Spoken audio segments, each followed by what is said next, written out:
Prenez.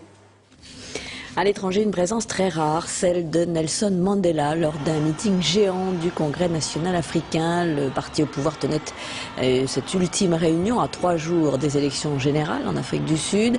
L'ancien président sud-africain a rappelé le parti à ses devoirs, la lutte contre la pauvreté et la construction d'une société non raciale. Il faut dire que ces élections, qui correspondent donc au 15e anniversaire de la fin de l'apartheid, pour laquelle Nelson Mandela a tant lutté, eh bien, ces élections sont encore marquées par l'existence d'enclaves totalement blanches. Les Afrikaners constituent une communauté irréductible qui revendique son autonomie. Nos correspondants Patrick Fandiot et Pierre-Jean Perrin les ont rencontrés.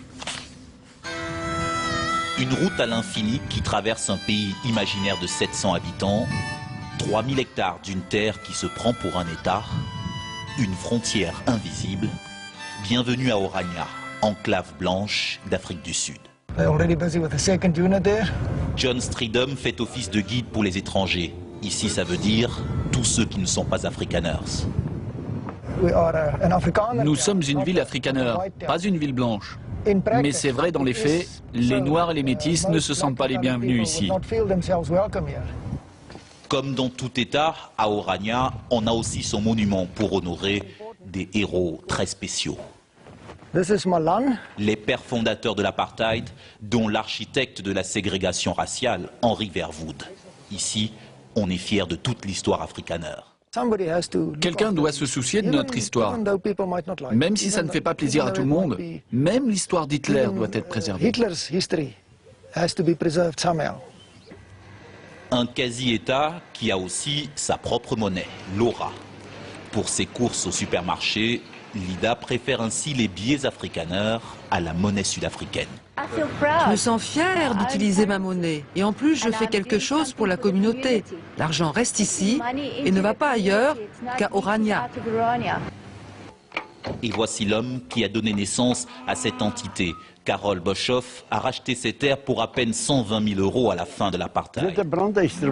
Aujourd'hui, Orania vit de la manne financière, de ses inventions, comme ses appareils pour marquer le bétail.